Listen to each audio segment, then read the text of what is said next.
오전에 함께 보실 말씀은 누가복음 23장 13절에서 26절까지 말씀을 보겠습니다. 누가복음 23장 13절에서 26절까지 말씀을 보도록 하겠습니다. 13절부터 보시면 빌라도가 선임 제사장들과 관원들과 백성을 모두 불러 그들에게 말하기를 너희는 이 사람이 백성을 현혹한 자라 하여 내게 데려왔도다. 보라, 내가 그를 너희 앞에서 신문하였으나 너희가 고소한 일에 대하여 나는 이 사람에게서 아무 잘못을 찾지 못하였고 헤롯 역시 잘못을 찾지 못하였으니 이는 내가 너희를 그에게로 보냈음이라.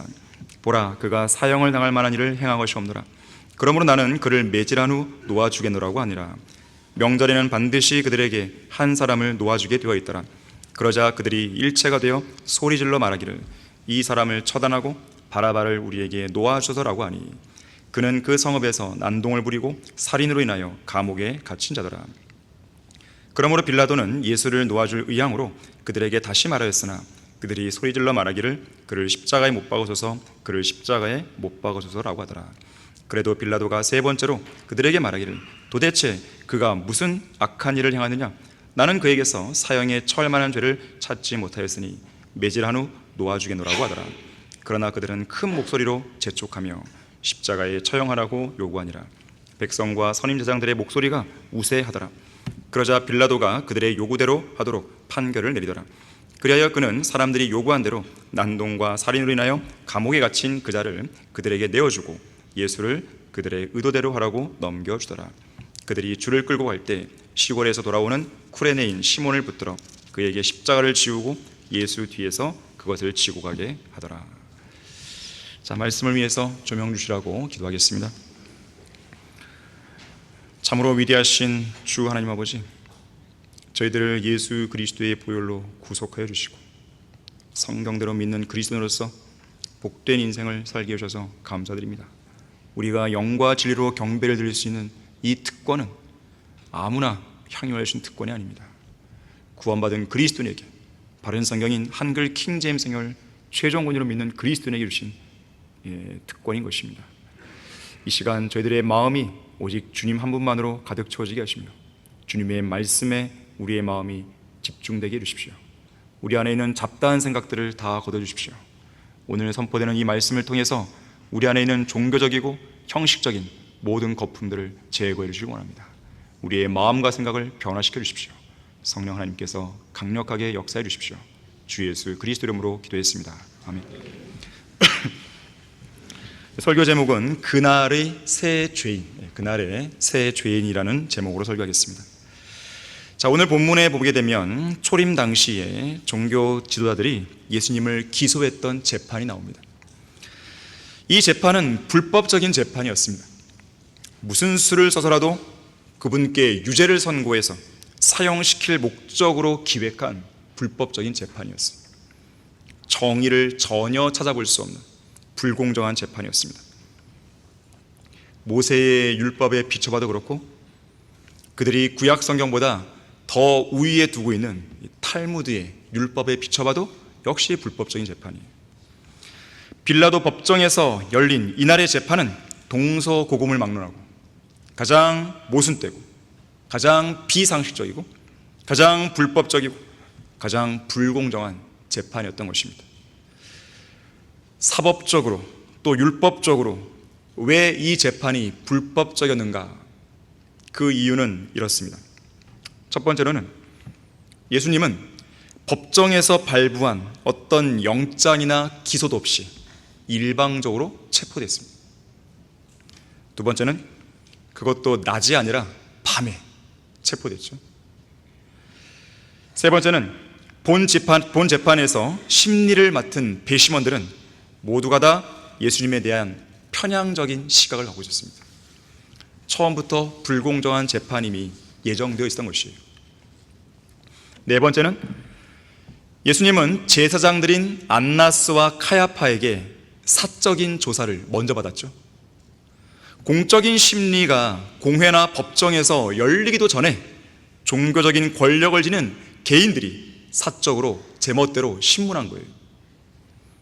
다섯 번째는 사법 당국이 어떤 최종 선고도 내리지 않은 상황에서 가혹한 대우를 받으셨죠. 관원들이 손바닥으로 예수님의 얼굴을 때린 거예요. 무죄 추정의 원칙이 무너진 것이죠. 다음으로 예수님께서는 자신을 위한 어떤 변호도 허용되지 않았습니다. 당국에서 피의자에게 지정하는 국선 변호사도 없었습니다. 또한 소위 신성한 법정에서 정직하게 증인해야 될 증인들은 거짓 증인들이었죠. 이들은 증인석에 나와서 예수님을 대적하여 거짓말로 증언했습니다. 그리고 그 증언이 채택되는 것이죠. 또한 예수님은 불리한 증언을 하도록 강요를 받았어요. 결국 이런 잘못된 또 거짓된 증언들로 인해서 예수님은 유죄 선고를 받습니다. 특히나 명절 전날에 재판을 받으신 거죠. 마지막으로는 예수님께서는 그분의 주장이 타당한지에 대한 아무런 조사 과정도 거치지 않고 붙잡힌 지 반나절도 채 안 돼서 속전속결로 유죄가 선고되고 형이 집행돼 버린 거예요.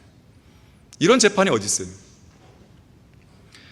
다시 말하자면 당대의 종교 지도자들이 수단과 방법을 가리지 않고 예수님께 무조건 죄를 뒤집어 씌워서 법정 최고형인 사형에 처하기 위한 사전에 면밀하게 계산되고 조작되고 기획된 재판이었음이 분명하죠. 그런가 하면 겟세마네 동산에서 예수님을 붙잡아온 성전 경비병들은 예수님을 조롱하고 때렸습니다. 사악한 죄인들이 유대인의 왕을 때린 거예요. 사악한 죄인들이 메시아를 때린 거죠. 사악한 죄인들이 하나님의 종이시고 전혀 죄가 없으신 의인이며 하나님의 아들이신 예수 그리스도께 감히 손을 댄 거죠. 침을 뱉고 눈을 가린 채 손바닥을 때리며 조롱했던 것입니다. 가장 모순된 행동이 벌어지고 있는 것이에요. 한낱 피조물들이 그들을 창조하신 하나님을 때린다? 말도 안 되는 일이 벌어진 것이죠. 너희가 마음이 지쳐 낙심치 않기 위하여 자기에게 저질러진 죄인들의 그와 같은 모순된 행동들을 견뎌내신 그를, 예수님을 깊이 생각하라고 했어요. 히브리서 12장 3절 말씀이죠. 역사상 가장 모순된 행동이 지금 벌어지고 있는 것입니다. 한낱 피조물들이, 그것도 더럽고 가증한 죄들로 점철된 피조물들이 자기들을 창조하신 가장 거룩하신 하나님을 대적하고 모독하고 조롱하고 자기들 멋대로 재판하고 혐의를 씌우고 형까지 집행해버리는 거예요. 자, 이런 모순된 행동들에 대해서 러크만 목사님은 이렇게 말합니다. 생명의 창시자이신 예수님은 사생아라는 비방을 받았고 그분의 백성들에게 쫓겨다녔고 저주를 받았고 매를 맞고 침뱉음을 당하셨으며 채찍질 당하셨고 심지어 죽임까지 당하셨다. 예수님은 그런 수모와 고통을 당하셔야 할 어떤 이유도 없었다. 또한 죄인들은 예수님을 그렇게 대해야 할 권리도 없었다. 하지만 우리 주 예수 그리스도께서는 이러한 모든 것을 견디셔야 했다. 그분을 대적하는 자들을 위해 기도하심으로 견디셨고 사람처럼 매를 맞았지만 그들에게 원수를 갚지 않았다. 이것은 모순이다. 역사상 가장 커다란 모순된 행동을 우리 주님이 견뎌내신 것이다. 이유가 무엇입니까? 목적이 무엇이에요? 하나님의 아들이신 예수님께서 왜 죄 많은 인간들의 그런 모순된 행동을 견뎌내신 거예요? 왜 참으신 거예요? 오직 하나죠. 인류의 구원을 위해서. 자신에게 그런 모순된 일들을 저질렀고 또 지금도 저지르고 있고 또 앞으로도 저지르게 될 바로 그 죄인들을 구원하시기 위함이었습니다. 거기 본문 35절에서 37절 보세요. 23장. 일단의 관원과 병사들이 십자가에 못 박히신 예수님을 이렇게 비웃습니다. 또 사람들은 서서 바라보고 있었고 또 그들과 함께 있는 관원들도 주를 비웃으며 말하기를 그가 다른 사람들을 구원하였으니 이 사람이 하나님의 택하신 자 그리스도이면 그로 자기 자신을 구원하게 하라고 하더라. 그때 병사들도 주를 조롱하고 가까이 와서 식초를 주며 말하기를 내가 유대인의 왕이거든 내 자신을 구원하라고 하더라 그랬어요. 예수님은 물론 자신을 구원할 수 있었습니다. 그럴 만한 충분한 능력도 있으셨어요. 필요하다면 저 하늘에 12군단이 넘는 천사들을 움직일 수 있었습니다. 하지만 주님께서 그 순간 자기 자신을 구원하겠다고 그런 일을 하셨다면, 자기 손에 또 발에 박혀있는 못을 빼내고 그냥 십자가에서 내려왔다면, 그리고 자기를 십자가에 못 박은 로마의 병사들이나 죽음에 내어준 유대인들을 그 즉시로 심판했다면, 하늘에서 불을 내려서 그들을 불태워버렸다면 죄인들을 위한 구속은 없었겠죠. 끝나버리는 것이죠. 믿음으로 말미암아 값없이 은혜로 주어지는 구원은 물 건너갔겠죠. 교회 시대도 없겠죠. 우리 같은 사람들도 없겠죠. 하지만 예수님은 그 모든 모순된 행동들을 견디심으로 인류의 구속, 우리의 구속, 이곳에 모여있는 우리 한 사람 한 사람의 구속을 완성하신 것입니다. 다 이루었다. 그 말 한마디에 이 모든 구속의 완성이 들어있는 것이에요. 자, 그런데 그렇게 위대한 구속이 이루어진 바로 그날, 특별히 복된 경험을 누린 3명의 죄인이 있었습니다. 자, 오늘 우리는 이 3명의 죄인에 대해 상고해 보면서 소중한 영적 교훈을 얻고자 하는 거예요. 자, 특별한 복을 경험한 3사람. 첫 번째로 죽기 직전 극적으로 구원받은 회개한 한 강도가 있었습니다. 그는 마지막 숨을 거두기 직전 생사의 갈림길에서 낙원으로 들어갔죠. 낙원과 지옥의 갈림길에서 죽기 서너 시간 전에 정말로 극적인 회심을 통해 아슬아슬하게 겨우 구원받은 거예요. 우리 거기 본문 39절부터 44절 보겠습니다. 39절에서 44절입니다. 그때 매달린 행악자 중에 하나가 주를 욕하며 말하기를 내가 그리스도이거든 내 자신과 우리를 구원하라고 하니라. 그러나 다른 행악자가 되받아 그를 꾸짖어 말하기를 내가 동일한 정죄함을 받고 있으면서도 하나님을 두려워하지 아니하느냐? 우리는 행한 일에 대한 보응을 받는 것이 참으로 당연하지만 이분은 아무 잘못을 한 것이 없도다 라고 하고 예수께 말씀드리기를 주여 주께서 주의 왕국에 임하실 때 나를 기억하소서라고 하니 예수께서 그에게 말씀하시기를 진실로 내가 너에게 말하노니 오늘 내가 나와 함께 낙원에 있으리라고 하시니라. 극적인 순간입니다. 정말. 그때가 몇 시라 했어요? 제6시경 낮 12시입니다 어두움이 온 땅을 제9시 오후 3시까지 덮더라 그랬어요. 근데 여러분들이 아셔야 할 것은요, 원래 이 두 강도 모두 처음에는요 예수님을 욕했습니다. 둘 다 욕했어요. 처음부터 한 명의 강도만 욕하고 한 명의 강도는 올바른 말을 한 게 아닙니다. 우리 이해를 돕기 위해서 마가복음 15장 25절 보겠습니다.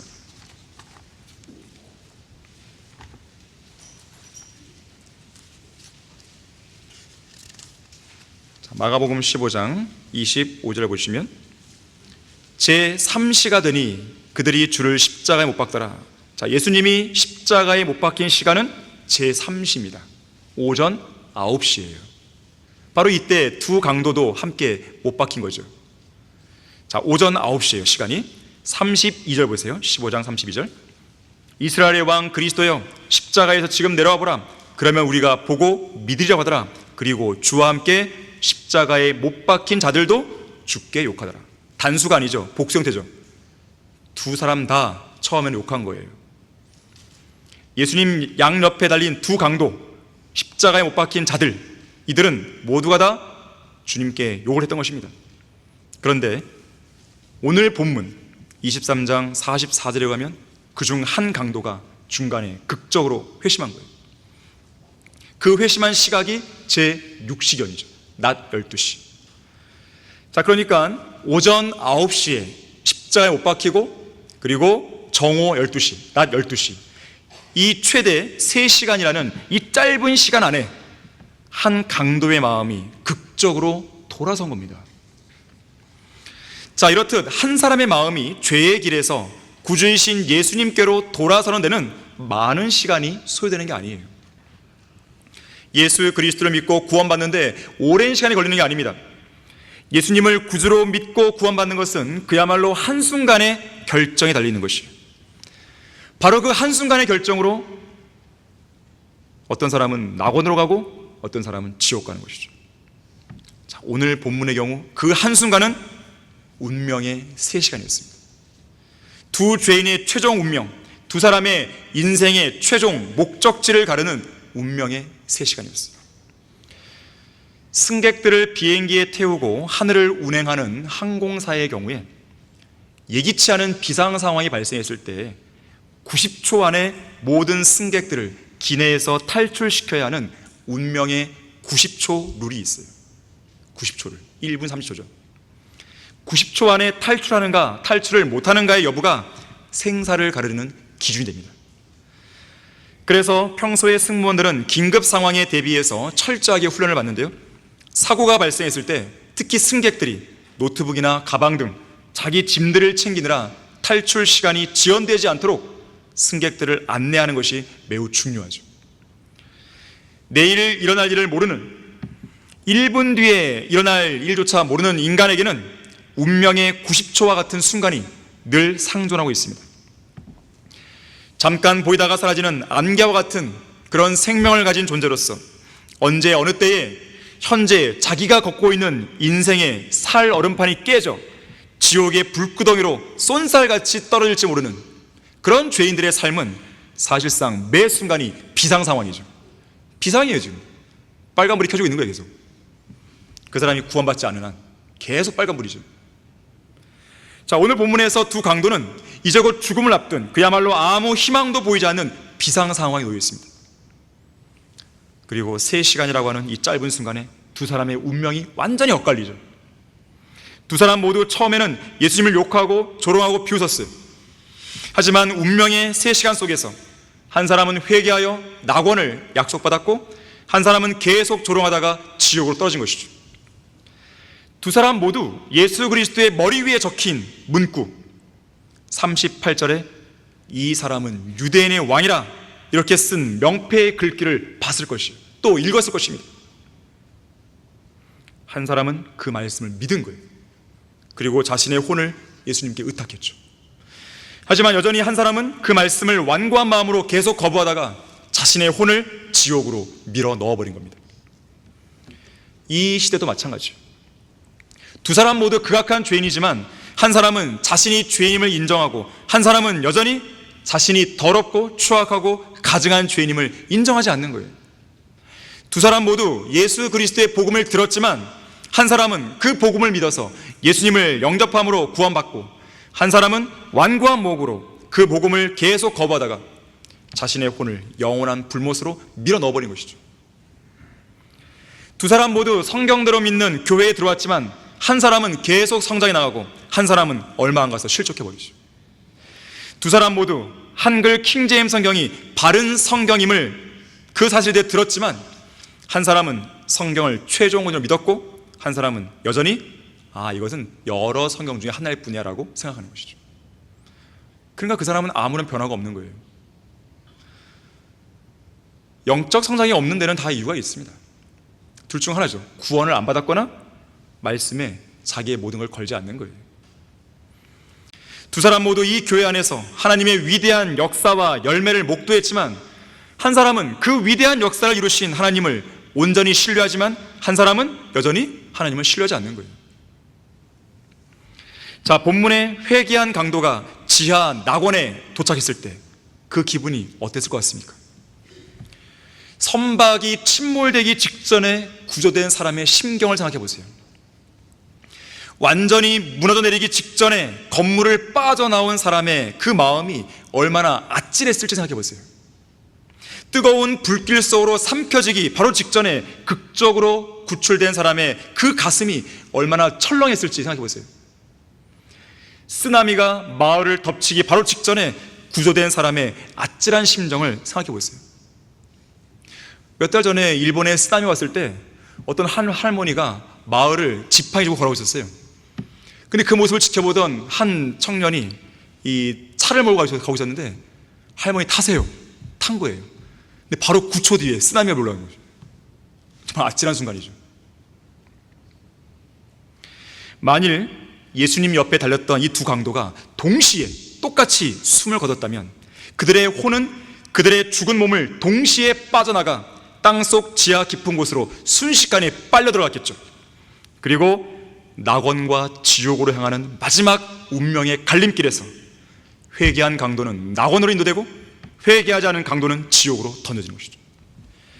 지옥의 뜨거운 불길수로 떨어지는 강도와 마지막 헤어지는 그 찰나에 낙원으로 인도된 이 강도의 심정이 어땠을지 생각해 보십시오. 살려달라는 울부짖음과 함께 지옥으로 멀어져가는 그 강도를 보면서 낙원으로 들어가게 된 이 강도의 아찔한 심정을 생각해 보십시오. 아마도 이 강도는 죽기 직전에 극적으로 구원받은 이 사실에 대해서 눈물나게 감사했겠죠. 지하 낙원 문턱에 도착했을 때 휴, 살았다, 정말 큰일 날 뻔했네, 안도의 한숨을 길게 내뱉었을 것이죠. 십자가 위에서 죽기 직전에 들었던 예수님의 말씀, 진실로 내가 너에게 말하노니 오늘 내가 나와 함께 낙원에 있으리라. 이 약속의 말씀이 실제로 이루어진 것을 알고는 주님께 무척 감사했을 것입니다. 그야말로 이 회개한 강도는 겨우, 정말로 문자 그대로 겨우 구원받은 사람이었어요. 이 강도뿐만이 아닙니다. 우리도 마찬가지예요. 우리도 겨우 구원받은 사람들입니다. 이유가 무엇입니까? 우리는 예수 그리스도를 구주로 믿지 않은 채 허물과 죄들 가운데 살다가 죽을 뻔한 사람들이죠. 그냥 언제 죽을지도 몰랐고 언제 지옥으로 떨어질지 모른 채 그렇게 살았던 사람입니다. 기적적으로 하나님의 은혜와 자비로 구원받은 거예요. 하마터면 구원받지 못하고 죽어서 불과 유황이 타는 못에 참여하여 영원한 고통을 받을 뻔했는데 정말로 간신히 구원받은 거예요. 이게 바로 뭡니까? 어메이징 그레이스죠. 어메이징 그레이스. 그야말로 깜짝 놀랄 만한 은혜인 거죠. 1773년 새해 첫 주일 존 뉴턴은 어메이징 그레이스, 나 같은 죄인 살리신, 이 찬송시를 작사하게 됩니다. 나 같은 불쌍한 죄인이 도대체 누구며 나 같은 비열한 죄인이 도대체 무엇이기에 주 하나님은 나를 이렇게 구원으로까지 인도해 주신 것입니까? 그 은혜는 참으로 놀라운 은혜이며 그 은혜는 너무나 감미로운 소리입니다. 불쌍하고 비열한 우리 그리스도인들에게 하나님의 풍성한 은혜를 통해서 극적이고 영원하고 확실한 자비가 베풀어졌다는 사실에 감사해 하십시오. 존 뉴턴은 그날 일기에 이렇게 적습니다. 이제 나는 49세가 되었다. 앞으로 수년 후에는 지상으로 돌아올 수 없는 곳으로 나는 갈 것이다. 주님께서 미리 정해 놓으신 대로 내가 영광스럽게 변화될 그날을 주님의 은혜로 항상 기다릴 수 있게 해 주십시오. 자, 특별한 복을 경험한 세 사람. 두 번째로, 이제 곧 죽음을 앞둔 상황에서, 이제 곧 사형을 앞둔 상황에서 새로운 삶의 기회, 새로운 인생의 기회를 부여받은 바라바가 있었습니다. 바라바에 대해 좀 알기 전에 이와 유사한 상황에 직면했던 두 사람을 소개하려고 합니다. 한 사람은 우리나라 사람이고 한 사람은 아르헨티나 출신이에요. 먼저 우리나라 사람인데, 지난 13일 토요일자 조선일보에 30살의 한 청년에 관한 기사가 실렸습니다. 이 청년은 두 번의 그 죽음의 위기에서 벗어난 청년이에요. 그리고 그 기사가 실린 겁니다. 우선 그가 대학교에 재학 중이던 2014년 4월 6일, 여러분 어떤 날인지 아십니까? 세월호 침몰입니다. 제주도를 자전거로 일주하기 위해서 세월호를 탔습니다. 그런데 침몰 직전에 극적으로 구조됐어요. 한 번 살아났죠. 바로 그 해에 군에 입대합니다. 근데 이듬해인 2015년 8월에 비무장지대에 군사 분계선 수색 정찰 중, 여러분 아마 기억하실 거예요. 목함지뢰, 북한의 목함지뢰 공격을 받게 되죠. 이때 두 명의 하사가 영구 장애를 입게 됩니다. 근데 이 청년은 바로 그 두 사람, 그 하사 바로 뒤쪽에 있었어요. 세 번째 사람이에요, 세 번째 사람. 그런데 하나도 다치지 않고 살아난 것이에요. 그러면 그렇게 극적으로 살아난 청년으로서 그를 살려주신 하나님을 위해서 남은 생애를 잘 살고 있는 것인가? 두 번째 사람을 소개합니다. 이 사람은 두 번이 아니고 세 번이나 살아났어요. 바이올릿 제소비라는 사람, 여성입니다. 20세기. 사람들은 이 여인에게 이 별명을 붙였어요. 미스 언싱커블, 절대로 침몰하지 않는 여인. 왜냐하면 그녀가 탑승한 선박이 3번이나 침몰 또는 침몰할 뻔한 상황이서요, 그때마다 극적으로 살았기 때문에 그렇습니다. 이 첫 번째는요, 영국 여객선 올림픽호에서요 여성 승무원으로 근무했거든요. 1911년 9월 20일 이 배가 영국 해군의 순양함 호크호와 충돌합니다. 다행히 배는 침몰을 안 했어요. 6주간의 수리를 거쳐 운항을 재개한 거죠. 침몰해서 죽을 뻔했는데 살아난 것이죠. 두 번째, 이듬해인 1912년 그 유명한 타이타닉호. 호화 유람선 타이타닉호에 여승무원으로 탑승합니다. 출항 4일째인 1912년 4월 14일 대서양 한가운데서 타이타닉호가 빙산에 좌초되어 2시간 40분 만에 침몰하죠. 그녀는 침몰 당시에 갑판에 있었고요, 비영어권 승객들이 탈출하는 걸 도왔습니다. 나중에 그녀는 간신히 구명보트에 올라탔고 그 배에서 어린 아기를 받아 보호하던 중에 카파시아호를 만나 극적으로 구조됩니다. 이 바이올렛 제섭은 타이타닉호의 생존자 710명 중 1명으로 기록된 거예요. 마지막 세 번째, 브리타닉호에 타고 있었습니다. 이 배는 제1차 세계대전이 발발하자 병원선으로 동원되었어요. 그녀는 당시에 영국 적십자에 근무하면서 승무원 겸 간호사로 그 배에 타 있었습니다. 그런데 1916년 11월 21일 오전 8시 12분 이 브리타닉호는 그리스 에게해의 케이스 섬을 지나던 중에 갑자기 배에서 커다란 섬광과 함께 폭발음이 들렸습니다. 누군가가 쏜 그 포탄이 맞은 거죠. 거대한 선박은 엄청나게 요동쳤고 탑승한 부상병들은 그 자리에서 쓰러졌습니다. 결국 배는 침몰했고 1066명의 탑승자 가운데 30명이 사망한 사건이었습니다. 그런 와중에도 그녀는 살아남았어요. 신기하게도요, 그녀가 탑승했던 이 세 척의 배 있잖아요, 이 세 척의 배는 모두가 다 배의 주인이 똑같았어요. 화이트 스타라인, 다 똑같았다 그래요. 자, 이 3번의 침몰에서 극적으로 살아난 바이올렛 제섭은 3번의 사고를 당한 이후에도 이 배의 주인 화이트 스타라인에 거기서 계속 근무하다가 레드 스타라인, 로열 메일라인 등 다른 해운 회사에서 계속 근무합니다. 잠시 결혼도 합니다. 그녀는 62세가 되던 1950년 은퇴를 했고 영국의 한 마을에서 생활했고 1971년 심장병으로 사망했는데 그때 나이가 83세였어요. 그러던 그녀는 어느 비바람치는 날 한 여성으로부터 전화 한 통을 받습니다. 이 여성은 그 전화 목소리로 자신을 소개하면서 이렇게 말해요. 저는요, 타이타닉호가 침몰할 당시 당신이 구해줬던 그 아이였습니다. 구명보트에서 당신이 안아서 보호해준 그 아이였습니다. 자, 그럼 한번 묻겠습니다. 바이올렛 제섭은 3번의 중대한 생사의 갈림길에서 극적으로 살아나 새로운 삶의 기회를 구해받았어요. 그러면 자신의 남은 생애를 과연 의미 있게 산 것일까요? 침몰하는 타이타닉호에서 그녀의 손에서 극적으로 살아난 그 아기는 어땠을까요?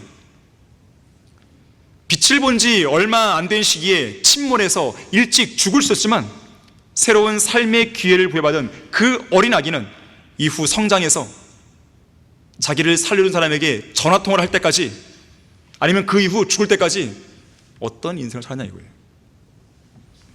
하나님께서 보시기에 과연 의미 있는 생을 살았을까요? 자, 오늘 본문 18절에 나오는 바라바는 어땠을까요? 당시 유대인들의 명절에는 죄수 하나를 방면해주는 관례가 있었기 때문에 빌라도는 예수님을 놓아주려 했습니다. 그냥 매질 정도로 판결을 끝내고 놓아주려 했었어요. 그래서 유대인들에게 예수님과 바라바라는 죄수 사이에서 한 사람을 택할 수 있는 선택권을 줍니다. 너희는 내가 누구를 너희에게 놓아주기를 원하느냐? 바라바냐? 아니면 그리스도라는 예수냐? 마태복음 27장 17절이에요. 당연히 빌라도는 유대인들이 예수 그리스도를 선택할 줄 알았어요. 왜냐하면 예수님은 그저 종교적인 문제로 유대인 종교 지도자들의 시기를 받고 이 불합리한 재판에 부당하게 넘겨지신 분이었고, 또 바라바는 어때요? 성읍에서 난동 부리고 반란을 일으킨 강도이자 살인자잖아요. 그야말로 진짜 죄수였기 때문에 그렇습니다. 아무리 예수님에 대한 시기심과 미움이 크기로서니 설마 진짜로 죄수를 풀어달라고까지 요청하는 그런 짓은 안 할 거라고 생각했던 것이에요. 하지만 종교 지도자들을 위시한 유대인들은 피에 굶주린 사람들이었어요. 18절 21절에서 예수 그리스도를 향한 증오심 속에 이렇게 외칩니다. 이 사람을 처단하고 바라바를 우리에게 놓아주소서. 그를 십자가에 못 박으소서. 그를 십자가에 못 박으소서. 빌라도 자신도요, 도저히 이해가 안 되는 거예요. 아니, 아무리 그래도 그렇지 어떻게 살인자요 강도인 바라바를 놓아달라고 할 수 있냐 이거예요. 그런데 이것이 바로 인간의 본성입니다. 때로는 그 증오심과 미움이 너무나 강해서요, 인간의 이성이고 뭐고 인간의 상식이고 뭐고 예의고 뭐고 그런 건 중요하지 않을 만큼 막 나가려고 할 때가 있는 것이죠. 예수님을 십자가에 못 박으러 외쳤던 이 군중들은 그야말로 피에 굶주린 자들이었습니다. 피에 굶주린 군중들 앞에서 빌라도는 본문 22절에서 이렇게 묻습니다. 도대체 그가 무슨 악한 일을 하느냐? 도대체 왜? 분명히 빌라도 자신이 보기에도 예수님을 죽이려는 유대인들이 너무나 의아한 것이죠. 도대체 왜 살인자 바라바를 살리고 예수님을 죽이려 한단 말인가? 자, 이 질문은 이 세상 모든 죄인들을 향한 진솔한 질문이기도 합니다. 도대체 왜 죄 없으신 예수님께서 죽으셔야 되는가? 왜 하나님께서는 죄 없으신 예수님을 죽이고 대신 죄 많은 우리를 살렸냐 이거예요. 왜 예수님을 죽이고 죄 많은 우리를 살렸냐 이거예요. 왜 예수님을 저 지옥으로 갔다 오게 만드시고 왜 우리를 지옥에 안 가게 하셨냐 이거예요. 그 질문이죠. 답은 하나죠. 우리를 구원하기 위해서 하나님께서 세상을 이처럼 사랑하셔서 그의 독생자를 주셨으니 이는 그를 믿는 사람은 누구든지 멸망하지 않고 영생을 얻게 하십니다. 하나님께서 자기 아들을 세상에 보내신 것은 세상을 정죄하려 하심이 아니요 그를 통하여 세상이 구원받게 하려 하십니다. 요한복음 3장 16, 17절입니다. 자, 이것이 바로 하나님께서 세상을 사랑하신 방법이었어요. 이것이 바로 하나님께서 죄인들을 사랑하신 그리고 그들을 구원하신 방법이었습니다. 다시 말하자면 생사의 갈림길에서 하나님의 아들이신 예수 그리스도께서는 죄인들의 극적인 생還, 죄인들의 극적인 기적적인 생환을 위해서 죽음을 선택하신 거죠. 자, 그렇다면 생사의 갈림길에서 극적으로 풀려난 바라바는 남은 생을 어떻게 살았을까요? 실제로 십자가에 못 박혀 죽었어야 할 그 사형수는 자기였잖아요. 세 개의 십자가 위에 그 가운데 자기가 달렸어야 된 거잖아요. 그런데 자기를 대신해서 예수님이 죽었으니까 그 은혜와 자비를 생각하면 너무나 고마워서 십자가의 길을 따라가는 게 맞지 않았을까요? 계속해서 난동을 부리고 반란을 일으키고 살인과 강도짓을 일삼는 게 맞았을까요? 아니면 언제 또 붙잡힐지 모르니까 두려움 속에서 아예 저 먼 외국으로 도망가는 게 맞았을까요? 물론 성경에는 그의 남은 생에 관한 기록이 없습니다. 다만 그가 주님 안에서 의미 있는 생을 살았길 바랄 뿐이죠. 추측이긴 하지만 만약에 바라바가 제대로 된 인생을 살았다면 성경의 기록으로 남지 않았을까요? 중요한 것은 이 생사의 갈림길에서 극적으로 살아난 바라바에게 또 한 번의 새로운 선택의 기회가 주어졌다는 것이에요. 앞으로 자기가 어떠한 인생을 살 것인가, 이것을 선택할 수 있는 기회가 주어진 거죠. 내가 지금 당장 죽으면 그 기회는 사라져버리는 거잖아요. 하지만 그 기회를 다시 부여받은 거예요. 예수 그리스도를 위해 살 것인지 아니면 옛날 그대로 마귀처럼 살 것인지 선택을 할 수 있는 기회가 주어진 거예요. 자, 인류 역사상 수많은 사건 사고들로 인해서 생사의 갈림길에서 극적으로 살아남은 사람들이 많이 있었습니다. 아까 앞서 이야기했던 두 사람 포함해서. 과연 그들은 어떤 생을 살았고 또 지금은 어떤 생을 살고 있을까요? 그들 모두 그 죽음의 현장에서 극적으로 살아남은 이후의 생애를 그들을 기적적으로 살려주신 하나님을 위해 살고 있을까요? 그런 사람은 많지 않을 걸로 보여집니다. 그런 사람은 매우 극소수예요. 자, 그렇다면 여러분은 어떻습니까? 영원한 생사의 갈림길에서 극적으로 구원받은 여러분은 어떤 생활을 살고 있습니까? 죄의 삭은 사망이라는 말씀대로 지금 당장 죽지 않았고 매일 매순간 생사의 갈림길에서 기적적으로 살고 있는 여러분은 어떤 삶을 선택하며 살고 있습니까? 새로운 삶을 살 수 있도록 기회를 부여받은 사람으로 과연 여러분의 생애는 주님 보시기에 기뻐하실 만한 그런 의미 있는 생입니까? 주님이 칭찬할 만한 생입니까? 그 누구에게라도 내세우고 싶어 하시고 자랑하고 싶어 할 만한 욥과 같은 그런 인생입니까?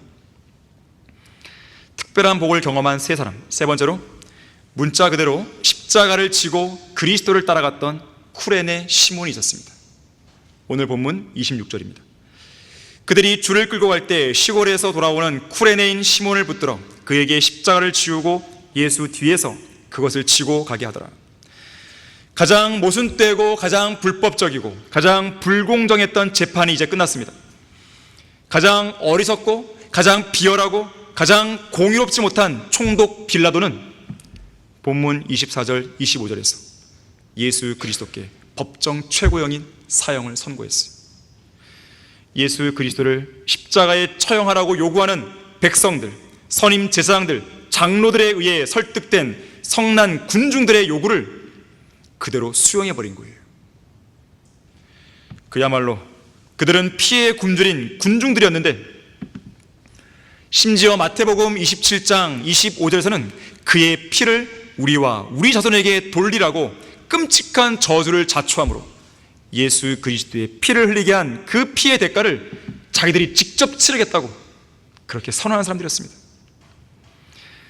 그런가 하면 비록 빌라도가 예수님에게서 잘못을 찾지는 못했다 해도 그가 최종적으로 내린 판결은 결코 올바른 행동이 아니었죠. 빌라도의 판결은 법에 따른 공의로운 판결이 아니었습니다. 그저 유대인들의 호감을 사고 유대인들을 기쁘게 하기 위한 판결이었죠. 여론에 좌지우지되는 판결이었죠.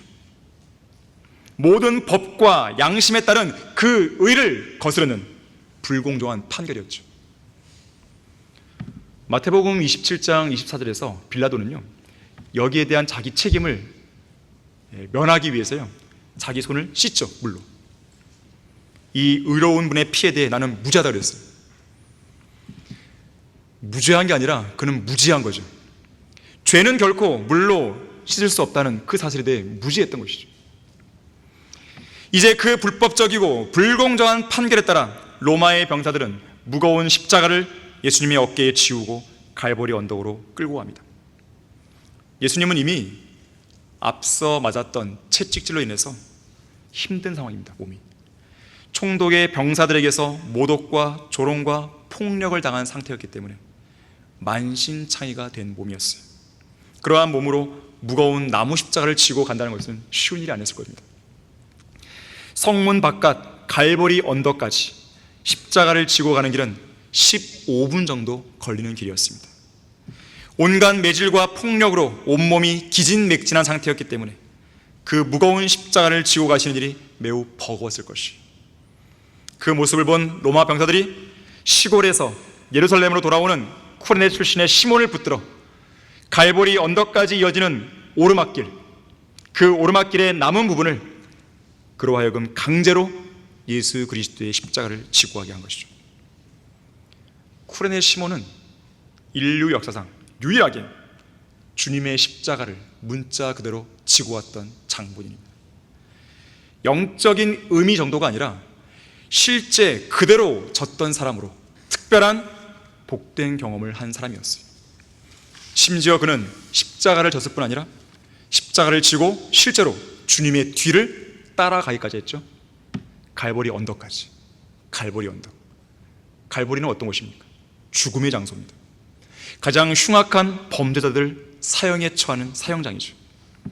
잘려진 머리, 해골, 무더기로 쌓여있는 죽음의 장소입니다. 그래서 이곳을 골고다라고 그러는 거예요. 해골의 장소. 유대인들은 해골의 장소라 불렀고 골고다라 불렀고 로마인들은 갈보리라 불린 것이죠. 다시 말하자면 쿠레네 시몬은 예수 그리스도의 뒤를 따라 십자가를 지고 죽음의 장소까지 올라간 거예요. 자, 십자가를 진다는 것은 죽음을 의미하는 겁니다. 내가 죽는 거예요. 한편 누가복음 14장 27절에서는 자기 십자가를 지지 않고서는 주님을 따르는 제자가 될 수 없다고 말씀하는데, 구원을 받는 것과 제자가 되는 것은 분명히 다르다는 것을 여러분이 먼저 인지하셔야 됩니다. 구원받는 것이 곧 제자가 되는 게 아니에요. 달라요. 구원은 십자가를 믿음으로 바라볼 때 오직 믿음을 통한 값없는 은혜로 받을 수 있는 것이지만, 주님을 따르는 제자가 되기 위해서는 반드시 어떤 행위를 통한 모종의 값지불이 따라와야 됩니다. 그 값은 십자가를 지는 행위입니다. 설령 자신의 뜻이 주님의 뜻과 다를지라도 오직 주님께서 원하시는 그 뜻을 내가 선택하고 십자가를 지면서 주님을 따라가야 되는 것이죠. 그것이 죽음이 기다리는 장소랄지라도 따라가야 되는 것이죠. 그래서 사도 바울은 그리스도를 따르는 것의 진정한 의미를 이야기할 때 빌립보서 3장 10절에서 그리스도의 고난의 교제를 아는 거라 그랬어요. 골로새서 1장 24절에서는 십자가의 고통을 견디신 예수 그리스도처럼 그 고난을 자기 육신에 채운다 그랬습니다. 실제로 바울의 인생은 고난으로 점철된 인생이었죠. 고난으로 점철된 사역이었죠. 한시라도 편한 날이 없었죠. 예수 그리스도와 복음의 진리를 위해서 다른 누구보다도 더 많이 수고했죠. 매도 헤아릴 수 없이 맞았죠. 더 빈번히 감옥에 갇혔죠. 죽을 고비도 여러 번 당했죠. 유대인들로부터 40의 하나 뺀 매를 5번이나 맞았죠. 3번은 몽둥이로 맞았죠. 1번은 돌로 맞았죠. 3번이나 파손을 당했죠. 강의 위험, 강도의 위험, 동족으로부터의 위험, 이방인들로부터의 위험, 성읍에서의 위험, 광야에서의 위험, 바다에서의 위험, 심지어 거짓 형제들 가운데서의 위험 다 당한 거예요. 수고하고 애썼고 자주 깨어있고 배고팠고 목말랐고 자주 금식했고 춥고 헐벗었습니다. 예수님께서 우리를 위해 갈보리 십자가에서 죽으셨기 때문에 우리 역시나 그분을 위해서 죽어야 한다는 그 자세로 십자가를 지고 주님을 따라야 되는 것이죠. 또한 그리스도를 따랐을 때 수많은 반드시 동반되는 고난의 현실도 있다는 것을 직시해야 되는 것이죠. 고난이 없는 영광은 없습니다. 고난이 없는 그리스도인의 삶은 없어요. 하지만 우리가 그러한 고난이 수반되는 현실적인 문제를 걱정하거나 염려하지 않아도 되는 것은 그러한 현실을 이길 수 있도록 하나님이 도와주시고 힘을 주기 때문에 그렇습니다. 마태복음 11장 29절 30절에서는 나는 마음이 온유하고 겸손하니 내 멍에를 메고 나에게서 배우라. 그리하면 너희가 너희 혼에 쉼을 얻으리라. 이는 내 멍에는 쉽고 내 짐은 가볍기 때문에 그렇습니다. 멍에, 십자가를 생각나게 합니다. 주님의 멍에는 무겁지 않고 가볍다 그랬어요. 이유가 뭘까요? 주님이 함께 지고 가기 때문에. 또한 주님은 성도들 각자가 감당할 수 있을 만한 짐만 주시는 겁니다. 또한 그 짐을 질 수 있는 능력도 주시는 거예요. 여러분에게 지금 어떤 고난이 왔다면요, 그건 지금 여러분이 그 고난을 감당할 만한 영적 수준이 됐다는 뜻이에요. 그리고 그 고난을 감당할 수 있도록 하나님께서 힘을 주겠다는 뜻이에요. 우리가 버거워하면 주님은 대신 져주십니다. 따라서 우리는 우리가 져야 할 멍에에 대해서, 십자가에 대해서 전혀 걱정하지 말고 내게로 와서 편히 쉬면서 배우라는 주님의 명령에 순종하면 되는 거예요. 주님께 믿음으로 나아가면 되는 것입니다. 그 이후는 주님과 함께하면서 배워나가면 됩니다. 여러분을 도우시기 위해서, 두 팔을 벌리고 서 계시는 주님께 여러분의 모든 걸 맡기고 그분의 품에 안기면 되는 것이에요.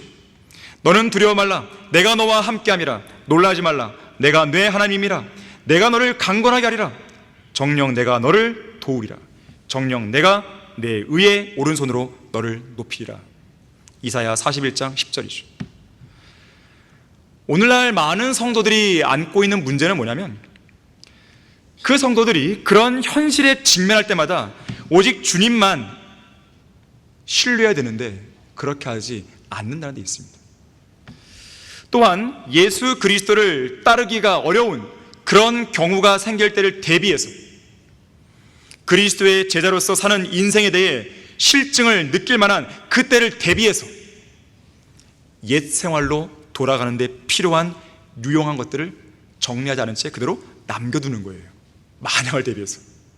그러한 만약은 필요 없습니다. 뒤로 돌아갈 수 있는 다리를 끊어버려야 되는 거예요. 불태워버리는 것이죠. 배수진을 쳐야 됩니다. 이 세상의 것들을 여전히 버리지 않고 손에 꽉 쥐고 있는 거예요. 십자가를 진다는 것은 죽는 것을 의미하는데, 세상과 육신과 자아에 대해서 전혀 죽지 않은 채 여전히 옛 생활을 꽉 쥐고 있고 한쪽 발을 여전히 옛 생활 속에 담그고 사는 거죠. 하지만 십자가를 지고 그리스도를 뒤따라가야 하는 그리스도인들은 결코 그렇게 하면 안 됩니다. 왜냐하면 언제라도 주님은 그것들을 내려놓으라고 우리에게 명령할 수 있기 때문에 그렇습니다. 때로는 십자가를 지는 삶이 너무나 버겁고 힘들어서 포기하고 쓰러지고 싶을 때가 분명히 있습니다. 없을 수 없어요. 하지만 그렇게 십자가를 지는 삶을 포기하면요, 결국 진정한 제자가 될 수 없고 상급과 유업, 영광은 물 건너가는 것이고 심지어 간증도 유지할 수 없는 것이죠. 정작 중요한 순간에 가서는요, 십자가를 지는 삶을 왜 포기했을까 하는 후회만 밀려오는 것이죠. 사실 자신이 져야 할 십자가가 버겁게 느껴지는 이유는요, 십자가 자체의 무게 때문이 아닙니다. 오히려 우리를 쉽게 애워싸는 그 죄와 무거운 것들을 함께 지고 가려고 하기 때문에 무겁게 느껴지는 겁니다. 십자가만 지고 가면 오히려 마음의 쉼과 안식을 얻을 수 있어요. 세상과 타협할수록 십자가를 지는 것은 더 어렵게 느껴집니다. 십자가를 가볍게 지고 갈 수 있는 유일한 방법은 여러분의 죄와 육신의 것들을 내려놔야 돼요. 그래서 예수님은 십자가를 지기에 앞서서 자기를 부인하라고 말씀하시는 거예요. 공산주의 치하에서 진리를 위해 싸웠던 리차드 우므란트 목사는 이렇게 말합니다. 고난은 거룩한 것이다. 여러분도 그렇게 생각하십니까? 쉽지가 않잖아요. 고난은 거룩한 것이다. 당신에게 지워진 십자가에 대해 불평하지 말라 그랬어요. 날아다니는 새, 이 새에게는 날개가 무거운 것입니다. 새에게는 날개가 무거운 거예요. 날개의 무게가 상당히 나갑니다.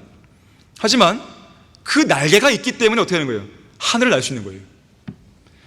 자, 그리스도인에게는 십자가가 무거운 거예요. 하지만 그 십자가가 있기 때문에 하늘나라를 향해 가는 발걸음이 오히려 가벼운 겁니다. 결론을 맺겠습니다. 오늘 우리는 그날의 새 죄인, 그날의 특별한 복을 경험한 새 죄인에 대해 살펴봤어요. 이 세 명의 죄인의 모습은 우리 구원받은 그리스도인들의 모습이기도 합니다. 우리는 회개한 강도처럼 죽기 전에 겨우 아슬아슬하게 극적으로 구원받은 사람들이죠. 또한 새로운 삶의 기회를 부여받은 바라바처럼 그리스도 안에서 새로운 피조물로 주님을 위해 새로운 삶을 살 수 있는 기회를 부여받은 거예요. 또한 우리는 쿠레네 시몬처럼 죽음의 골짜기 그 어디라도 예수 그리스도의 뒤를 따라 십자가를 지고 따라갈 수 있는 제자의 길에 들어선 것입니다. 자, 이러한 인생은 하나님의 풍성한 은혜와 자비를 통해 공급된 복된 인생입니다. 이것이 복된 인생임을 안다면 여러분이 극적으로 구원받은 그날을 절대로 잊지 마십시오. 여러분의 이름이 극적으로 어린 양의 생명책에 기록되었던 그날을 잊지 마십시오. 성령으로 거듭난 극적인 그 순간을 잊어서는 안 됩니다. 지옥의 불구덩이에서 빠져나온 그날을 잊지 마십시오. 마귀의 소나기에서 벗어난 그날을, 죽음이 두려워 종로로 사던 시절에서 해방되던 그날을 잊어서는 안 되는 것이죠. 그리고 그렇게 새로운 삶의 기회를 부여받은 것에 대해 감사하고 남은 생애를 하나님의 은혜가 헛되지 않도록 살아야 되는 것입니다. 자, 헛되지 않게 살기 위한 방법은 자기를 부인하고 날마다 십자가를 지는 삶을 살아야 되는 거예요. 오늘날 주님은 일꾼을 찾으십니다. 담대한 그리스도의 군사를 찾습니다. 주님을 신실하게 따를 제자를 찾고 계십니다. 자기를 부인하고 자기 십자가를 지며 주님을 따를 제자들을 찾고 계십니다. 주님이 가시는 곳이라면 어디든지 따라갈 수 있고, 주님의 어떤 명령에도 준비가 되어 있고, 옛 생활들에 대해서 전혀 미련도 두지 않을 그런 제자를 찾고 계세요. 이 땅에 최후의 보루로 서 있는 성경 침례교회는 지난 32년간을 그렇게 신실하게 주님을 따라왔고 또 앞으로도 그렇게 갈 것이에요. 하지만 교회가 신실하게 주님을 따르고 있다 해도 여기에 앉아있는 여러분 개개인이 모두가 다 자동적으로 신실한 제자가 되는 건 아닙니다. 무임승차할 생각은 버리셔야 돼요. 교회 안에 영적인 안전 불감증에 걸린 성도들이 있습니다. 성경대로 믿는 지옥교회 안에 있으면 모든 것이 안전하다고 생각하면 큰 오산입니다.